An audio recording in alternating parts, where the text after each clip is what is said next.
पहलगाममध्ये झालेल्या दहशतवादी हल्ल्यानंतर संपूर्ण भारतामध्ये एक संतापाची लाट उसळलेली आहे.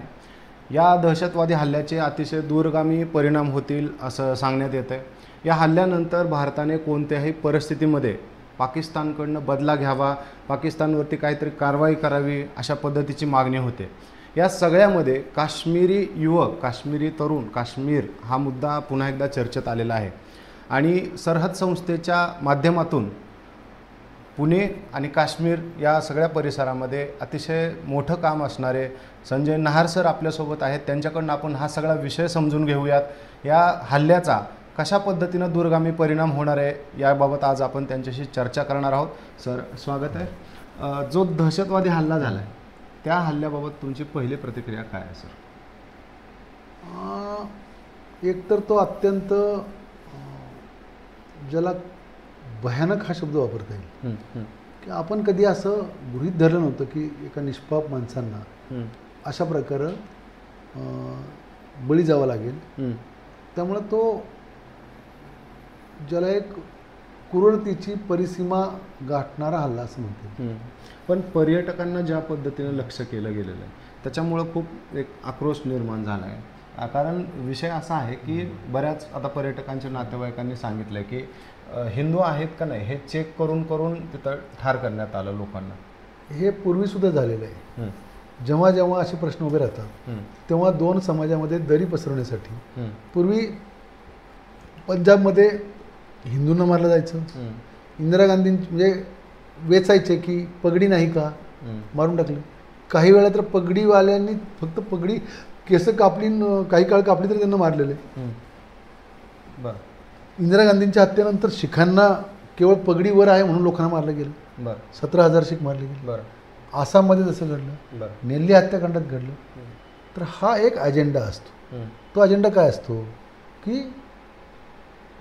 तुम्ही असं वातावरण तयार करा की लोकांना एकमेकांचे नरडे दाबावेसे वाटले पाहिजे. खून तर एखादा देश कमकुवत करायचा असेल तर जी योजना असते ती त्या परवाच्या हल्ल्यामागची आहे. पण सर जर स्थानिक लेवललाच सपोर्ट मिळत असेल तर काय करायचं? 1 कोटीमधले किती लोक अतिरेकीने सपोर्ट करत असतील तुमच्या मते? नाही सर, कसा विषय आहे की मुद्दा काय आहे, गुन्हेगार किंवा वाईट माणूस हा कुठेही संख्येने मोठा नसतो. तो जरी प्रभावी असला म्हणजे तिथं प्रत्येक माणूस काय अतिरेकीच्या बरोबर मदत करतो होणार नाही.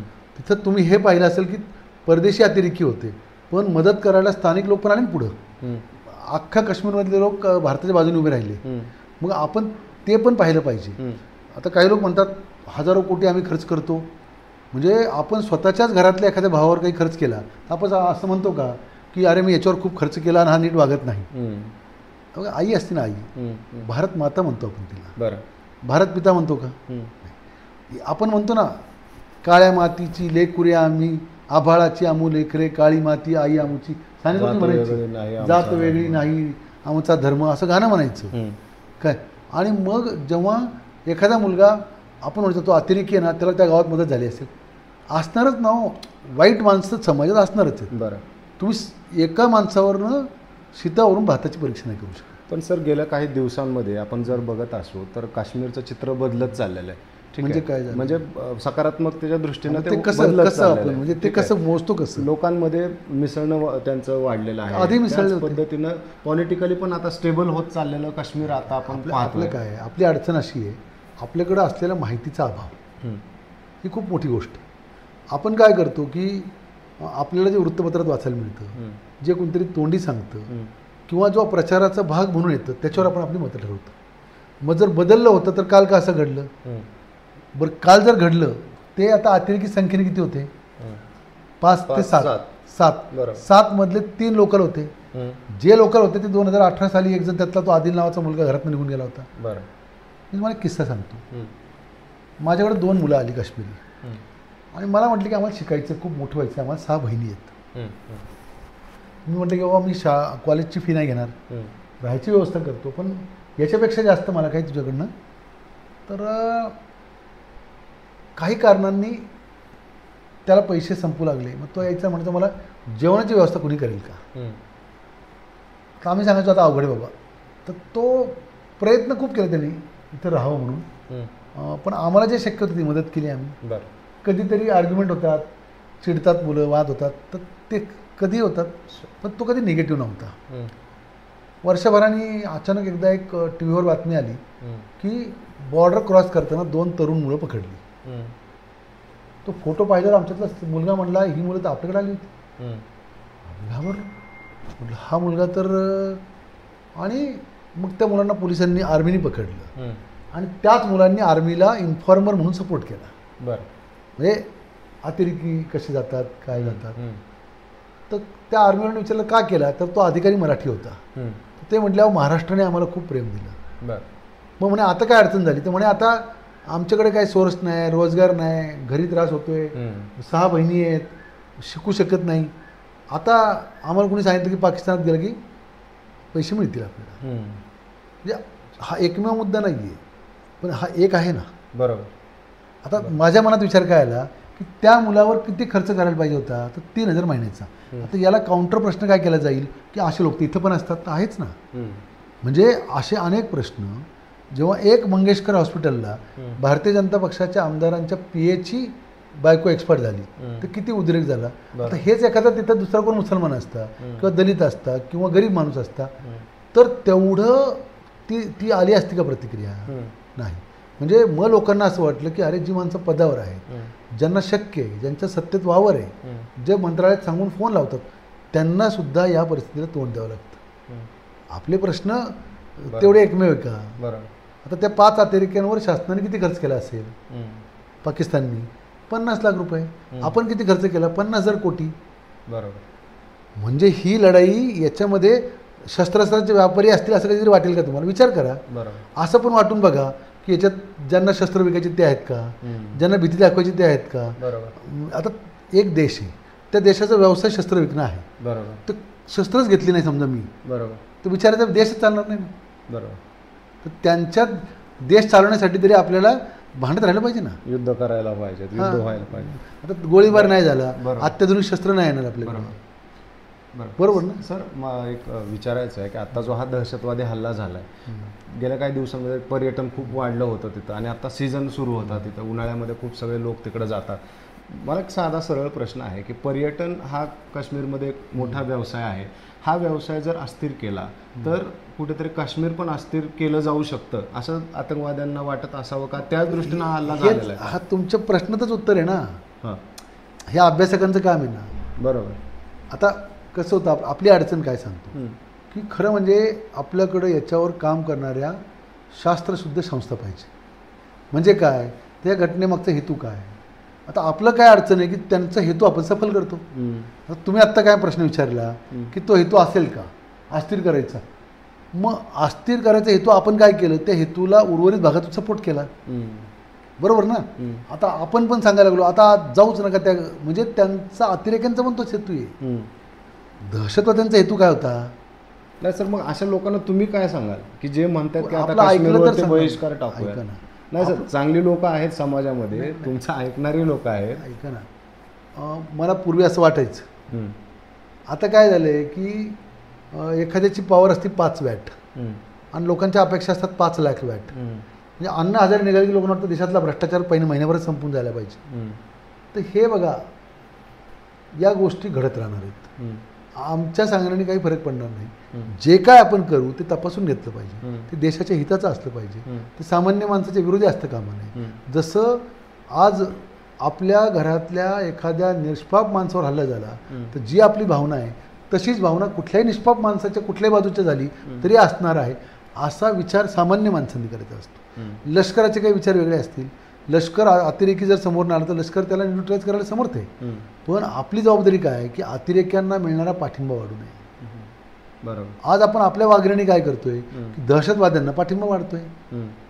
तो काश्मीरवर बहिष्कार टाकायची जी भाषा करतात ते अप्रत्यक्षरित्या समजा आता पाकिस्तानलाच सपोर्ट करतात असं. अप्रत्यक्षाने प्रत्यक्ष सपोर्ट येतो. मी तुम्हाला मागे बोललो ना की एक माणूस सांगतोय की काश्मीरमधला एकही माणूस भारताच्या बाजूने नाही, मग पाकिस्तान काय वेगळं सांगतोय. आपण क्लेम ठेवलाय ना, आपण काय सांगतो काश्मीर आमचं आहे म्हणजे काय. बघा, देश एखादं राज्य आपलं असणं म्हणजे राज्याची जमीन माती नाही, ती माणसांसकट असते. बरोबर. आणि ही या देशाची परंपरा आहे. बरोबर. सर 370 कलम हटवलेलं आहे. परत आता वक्फ बोर्डच्या संबंधितचं बिल आपण पाहिलेलं आहे.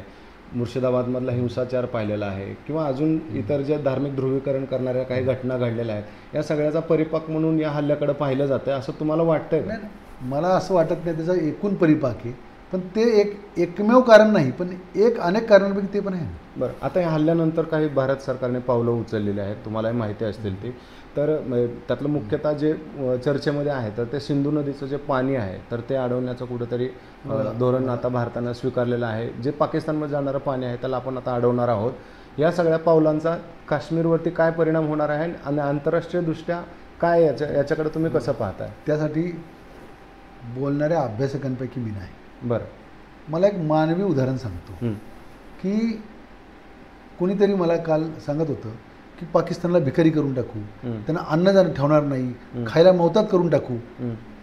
आता खायला मौताद करून जर टाकलं तर तुम्ही रॉ मटेरियल मिलिटन्सीचं तयार करत असता. बघा, एखादा अतिरेकी, मी 2 उदाहरणं सांगतो. मी 2 हुरियतच्या लोकांच्या घरी गेलो. दोन्ही भारताचे एजंट होते.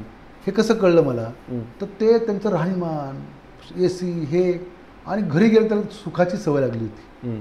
तो काय म्हणायचा की आपलं बरं चाललंय. तो तुरुंगात गेले तरी AC मिळायचा, तो आपल्यासाठी काम करायचा. एक असं होतं की मी मेलो तर मेलो.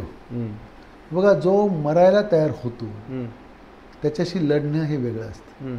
कधीही लक्षात ठेवा की लीडरलेस मिलिटन्सी हाताळता येत नाही. जो मरायला आलेला माणूस आहे त्याला वेगळं काय मारणार तुम्ही? मग आपल्याकडे पसायदान आहे.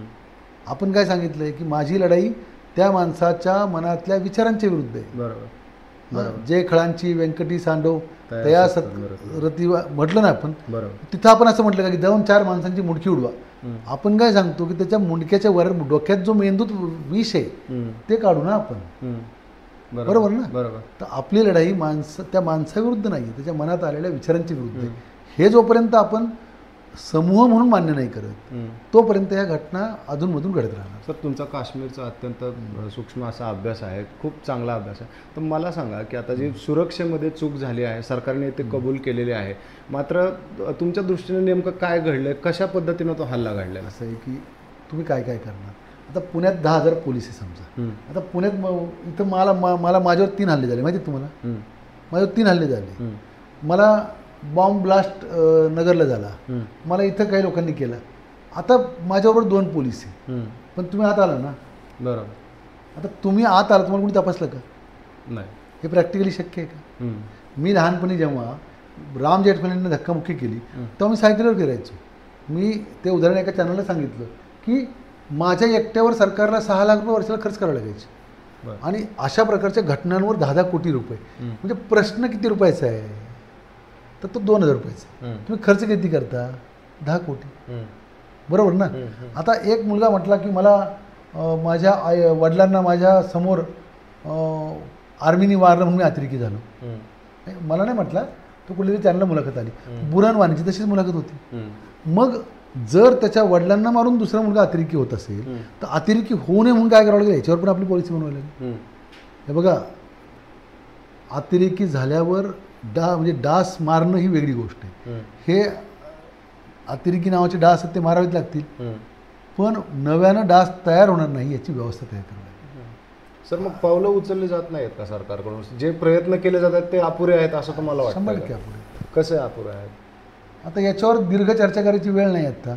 आपण जर म्हटलं अपुरे आहेत तर लोक म्हणतील आयला तू घरात बसून भाषण करतो का? म्हणजे त्यामुळे हे आता वाईट कधी वाटतं माहिती का? ज्यांना कळतं असं आपल्याला वाटतं ते वेड्यासारखं बोलतात तो वाईट वाटतं. बरोबर. पण सर, आता बघितलं असेल आपण तर जो हा हल्ला झाला त्यानंतर जम्मू काश्मीरमधले जे विद्यार्थी असतील किंवा कामाच्या निमित्तानं देशाच्या इतर भागामध्ये गेलेले जे लोक असतील तर त्यांना आता कुठेतरी रिटर्न निघाले आहेत, त्यांना सुद्धा धमक्या यायला लागल्यात. आपल्याकडे जे काही विद्यार्थी आहेत किंवा तुमचे काय अनुभव आहेत, काय अशा काय अनुभव आले? मी सांगतो, भारतामधला त्यातल्या त्यात तुलनेनं चांगला अनुभव महाराष्ट्रात शिकणाऱ्या काश्मीरी मुलांचा तुलनेनं सांगतो. पण आम्हाला जे 2-4 वर्षात दिसू लागले ते असे की भविष्यात अशा प्रकारचे सामाजिक ऐक्याचे, राष्ट्रीय ऐक्याचे प्रयत्न करणं हे दिवसेंदिवस अवघड होत चाललं. म्हणजे आम्हाला पूर्वी फक्त अतिरेक्यांचा धोका असं वाटायचं, आता अतिरेकी विचार करणाऱ्यांचा धोका आहे असं पण आम्हाला वाटू लागलं. म्हणजे बंदूक दोन गोष्टी आहेत, एकाच्या हातात बंदूक असते, एकाच्या डोक्यात असते. ज्याच्या हातात आहे तो पोलीस मारून टाकतील त्याला, पण ज्याच्या डोक्यात आहे त्याचं काय करायचं? तो एन्जॉय करतो ना. बरोबर. पण ती एकाची चूक नाही, ती व्यवस्थितची चूक. लहान मुलांना काय करतो आपण? लहान मुलांना खेळण्यामध्ये सर्वात आवडणारी गोष्ट काय देतो? बंदूक. म्हणजे आपण त्याला त्या पद्धतीने डेव्हलप करतो ना. त्यामुळं बदल जो होईल तो मुळासकट करण्याची गरज आहे, आणि ती दीर्घकाळ प्रक्रिया आहे, ती काय अशा 2-4 घटनांनी होणार नाही. सर, पण जो हल्ला झाला आणि तिथं धर्म विचारून हल्ला झाला असं जे आता सगळीकडे चाललेलं आहे, तसं झालेलं आहे. अनेक नातेवाईकांच्या बाईट्स पण आहेत. तर ह्याच्यामुळे नेमका मेसेज काय चालला आहे सर? जाईल ना, तसंच जावं अशासाठीच केलं ना हल्ला. असं आहे, जर ते खरंच मुसलमान भक्त असते तर पैसे येत होते काश्मीरच्या लोकांकडे, टुरिस्ट येत होते, मग त्यांनी तसं केलंच नसतं ना. बरोबर. मग तसं शिखांच्या बाबतीत पण झालं. मी मगाची उदाहरण सांगितली ती तीच आहे. ती भावना ती पेटावी हाच ते हेतू आहे. म्हणजे मी स्वतः भोगलेले ना अनेक प्रसंग असे, पण तो हेतूच तो असायचा. सर, आपल्याकडे आता विद्यार्थी आहेत, आपल्याकडचे विद्यार्थ्यांना आता कुठे आहेत? म्हणजे पुण्यामध्ये आहेत की ते पण रिटर्न गेले? काही लोक परत गेले, काहीच्या परीक्षा संपल्या. सामान्यपणे आपण ज्या मुलांना सांभाळतो ती मुलं सुट्टीत घरी जातात. आणि आता तुमचं हे चालू असताना मला एक फोन आला की मला पोलीस चौकीतून फोन आला आणि बोलवले. मग ते पोलीस चौकीत तो मुलगा गेला समजा, त्याला 1-2 नीट नाही ट्रीटमेंट मिळाली. तर महाराष्ट्रात नीट ट्रीटमेंट न मिळणं आणि काश्मीरमध्ये ट्रीटमेंट न मिळण्यात फरक आहे. इथं किती राग आला तरी फार फार तर ते कुठल्या गुन्हेगाराला भेटेल. काश्मीर बॉर्डर आहे. बरोबर. तुम्हाला ॲक्सेस आहे, बॉर्डर सील नाही आहे. बरोबर. अजून ती LOC आहे, कुठल्या जंगलातनं लोक येतात. जो पहलगामचा हल्ला झाला तो काय होता? पहलगामचा हल्ला हा त्या जंगलातून लोक आले. फक्त तेवढ्या पट्ट्यात आर्मी आणि यांचा प्रेझेन्स कमी होता, पण आर्मी आणि कुठे कुठे ठेवणार हो? आता घरटीचं प्रेझेन्स ठेवू शकत नाही तुम्ही. बरोबर. आणि असे हल्ले पूर्वी झालेले आहेत. आत्ताचा सुद्धा हल्ला त्याच हेतूने केला, हा देश कमकुवत करणे, हा खिळखिळा करणे, त्यासाठीच केला गेला. सर, पण आता पुलवामा जो हल्ला झाला, तर पुलवामा हल्ल्यानंतर ही खूप सगळी टीका झाली सरकारवरती. आता काय लोकांनी हे पण सांगितलं पाहिजे करायचं काय. आता काय काय करायचं त्याची लिस्ट करावी लागेल, किंवा एखाद्याला वाटतं याला मारलं पाहिजे, जे काय वाटतं आणि त्याच्यावर साधक बाधक चर्चा झाली पाहिजे. बरोबर. आता प्रत्येकजण वेगळंच सांगतोय. हे बघा, आपण त्यातले तज्ज्ञ नाही. मी डोक्याचा डॉक्टरच नाही ना. बरं. मी डॉक्टर कशाचा आहे? समजा पायाचा आहे. तुम्ही मला जर प्रश्न विचारू लागला तर मग ती गफलत होईल. बरोबर. आज काय झाले, मी तुम्हाला परत म्हटलं की देशभक्ती, तुम्ही मला म्हटलं भारत माता की जय म्हटलंच पाहिजे. आता भारत माता की जय म्हणून गाणं काढून कोट्यवधी रुपये कमवणारे लोक आहेत, आणि भारत माता की जय झेंडे विकून घरात पाणी आणि अन्न न असणारी माणसं या समाजात. कधीतरी तुलना विचार करा ना. धर्मसंस्थान देश जिवंत कोण ठेवतं? गरीब माणसं ठेवतात. 24 तास ज्याच्याकडे पैसे जाऊन उभं राहील का? एखाद्या कोट्यधीशाचा मुलगा उभा राहील का? काहीतरी असा विचार करा. बरोबर. देशात पेटलंच पाहिजे म्हणणारी माणसं सोपं असतं. आपल्याला जिंकायचं आहे ना, तर जिंकण्यासाठीचे मार्ग शोधा ना. तुम्ही जिंकताना पराभव करण्याचे मार्ग का शोधता? हे आपल्याकडे काउंटर टेररिझम आहे, पण काउंटर टेररिझम काउंटर प्रोडक्टिव्ह आहे. आपण आदर्शवाद दाखवतो, इस्रायल अमुक तमुक. का नाही? इस्रायलचा प्रश्न आतापर्यंत संपला, हजारो लोक मेले. आत्तापर्यंत प्रश्न संपून लोकांनी आपापल्या घरी गेलं पाहिजे उरलेल्या. बरोबर. नाही संपणार प्रश्न. बरोबर. आपली संस्कृती काय भारताची? तिला आयुर्वेदिक संस्कृती. आपण ऑपरेशनपेक्षा आजार मुळापासून होणार नाही किंवा झाला तर तो दुरुस्त होईल यासाठी आपण त्याला आयुर्वेदिक होमिओपॅथिक आपली नाही. समजा आपण भारतीय संस्कृती म्हणजे काय? मुळासकट कसा नष्ट होईल. ज्ञानेश्वरांनी सांगितलेलं पसायदान आपण काय सांगतो? जैनांचा नवकार मंत्र काय? 2600 वर्षापूर्वी लिहिलंय. बरोबर. तो अमंगळाचा निषेध पण करत नाही, मंगळाची कामना करतो. बरोबर. आम्ही नवकार मंत्र एका काश्मीरी मुलींनी गायलं होतं, मुस्लिम मुलींनी. तिलाही काही लोक चिडले, का आपला धर्म आहे का तो? ती म्हणली सगळ्या धर्माची प्रार्थना काय असते. बरोबर. त्यामुळं साधक बाधक लोक दोन्ही बाजूंना असतात, ते तसेच असणार आहे. ही वेळ सारासार विचार करायची असते. आणि राहिलं पाकिस्तानचं काय होईल त्याच्यावर आपण आपला वेळ वाया घालू नये. हा देश कसा मजबूत होईल, या देशामधल्या सामान्य माणसांच्या प्रश्नावर, आणि आपण देशाच्या विकासात कसा हातभार लावू. युद्ध करणं, धोरणात्मक निर्णय घेणं, यासाठी सरकार मजबूत असतं. आणि सरकार चूक असेल तर तेव्हा त्याच्यावर दबाव आणला पाहिजे. सरकारने चुकीचं वागावं म्हणून दबाव कधी आणायचा नसतो. बऱ्याचदा आपण काय करतो की एक प्रेशर बिल्ड करतो. बरोबर. मी तुम्हाला एक किस्सा सांगतो, म्हणजे मुलाखतीचा शेवट म्हणून किस्सा सांगतो. एक वकील, मला एक मित्र आला, त्याने किस्सा सांगितला. मला म्हटला काश्मीर प्रश्न काय माहिती का? म्हटलं नाही हो. तो म्हटला एक वकिलांमध्ये आम्हाला एक किस्सा शिकवला जातो, तो काश्मीर प्रश्न आहे का? म्हणजे काय? तर म्हणे एक खूप प्रसिद्ध वकील होते म्हणे, प्रचंड प्रसिद्ध, प्रचंड पैसे मिळवायचे, आणि त्यांचा मुलगा पण एक दिवस मोठा वकील झाला. तर झाल्या वडिलांकडे मुलगा गेला भेटायला. वडील खुश झाले, म्हणले बाळा काय आता तू मोठा वकील. आणि वडिलांनी एक चांगली केस त्याला शिफ्ट करून टाकली. म्हणले ही केस तू सोमवारपासून तू लढायची म्हटली, जा. तर तो खुश झाला, म्हटलं वडिलांनी काय मोठी जबाबदारी दिली आपल्याला. तो गेला ती फाईल घेऊन आणि आला एक आठवड्याने, म्हणला जिंकलो ना केस.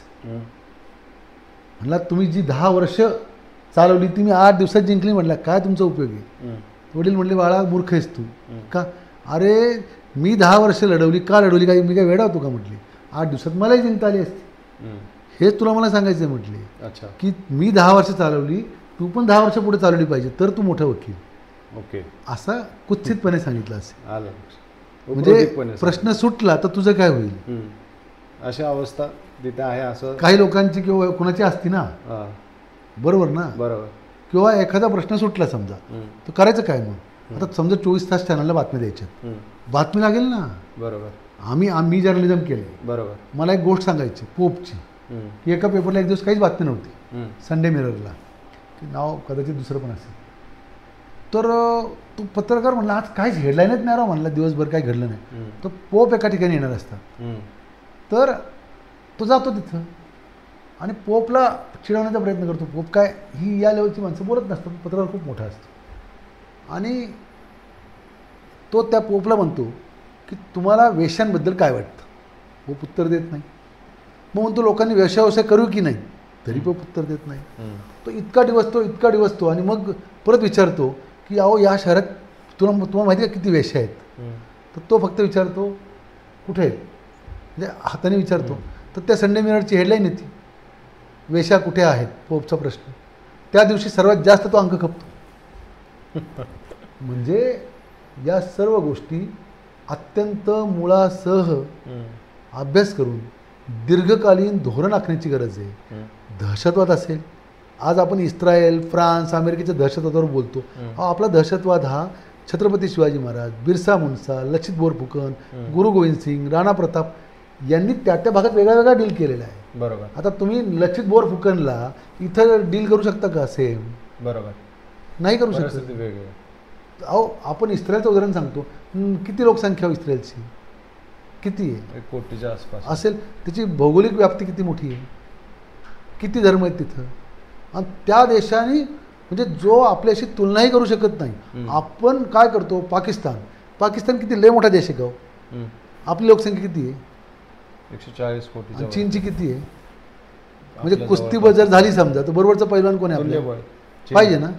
आपण काय करतो माहिती आहे का, एखादं रस्त्यावर असतं ना किरकोळ येडं, आता ते येडं ओरडतंय, डोक्यात दगड घालीन, अमुक करीन, आपण मी 2 दगड घेऊन त्याशी भांडत बसलो. आता ते येड्याशी भांडत 2 येडे सोडून द्यायचे असते, आपण भांडायचं असतं का? मुद्दा साधा आहे ना. दहशतवाद हा असाच आहे का? आता बलुचिस्तानमध्ये एक महिन्यापूर्वी घटना घडली, बरोबर. 200 लोक मारले गेले की 300 गेले मला माहिती. हो. आता पाकिस्तानमध्ये म्हणतात बघा तुम्ही बलुचिस्तान काय केलं, आम्ही इकडे केलं. आता भारतात कोणतरी म्हटलं पाकिस्तान देश नष्ट करून टाकू. हां ठीक आहे, तो त्यांच्या राजकीय जे काही सरकार निर्णय घेईल त्याच्या पाठीशी देश असतोच, असलाच पाहिजे. बरोबर. पण पुणे मुंबईत राहून बोलायचं तर हे मात्र जरा अतिशयोक्ती होतं. म्हणजे तुम्ही इतिहासाचे अभ्यासक असाल, तुम्ही उत्तम शिक्षक असाल, तुम्ही मोठे अधिकारी असाल, म्हणून तुम्हाला गाढवपणा करायचा अधिकार आहे असं पण नाही ना.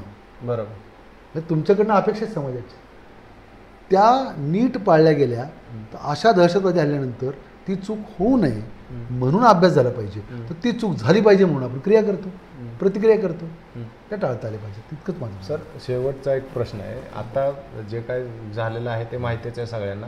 पुढे सरकार काही पावलं उचलू शकतं, सर्जिकल स्ट्राईक करू शकतं किंवा अजून जे व्हॉटएव्हर जे काय आहे सरकारचे नियोजन असेल त्या पद्धतीनं आगामी काळात सरकारच्या परीनं पावले उचलेलं.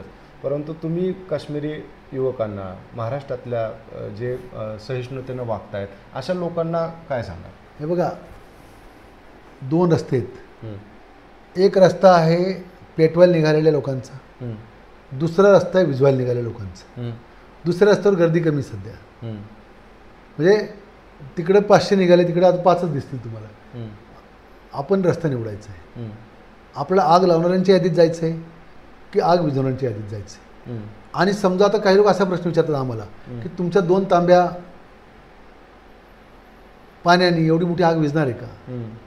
तर आम्ही सांगतो इतिहास जेव्हा लिहिला जाईल तेव्हा आग लावणाऱ्यांच्या यादीत होतो की बुजवणाऱ्यांच्या. म्हणून बिरबलाची गोष्ट सांगतो आणि थांबतो खरोखरचं, की बिरबलाची गोष्ट लहानपणी आपल्याला सांगायची. एकदा सगळ्या विद्वानांना सांगितलं की सगळ्यांनी एक तांब्या दूध हौदात टाकायचं आणि रात्री गुपचूप कुणी पाहणार नाही तुम्हाला.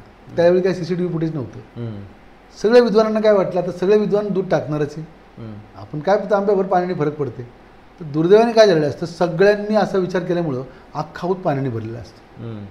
त्याच्यावर बिरबलाचं वाक्य आहे की मला माहीत आहे की कुणीही एका विद्वानाने 1 तांब्या जरी दूध टाकलं असतं, कुणीही एका विद्वानाने 1 तांब्या जरी दूध टाकलं असतं तरी या पाण्याचं दूध नसतं झालं, मला माहीत आहे. बरोबर.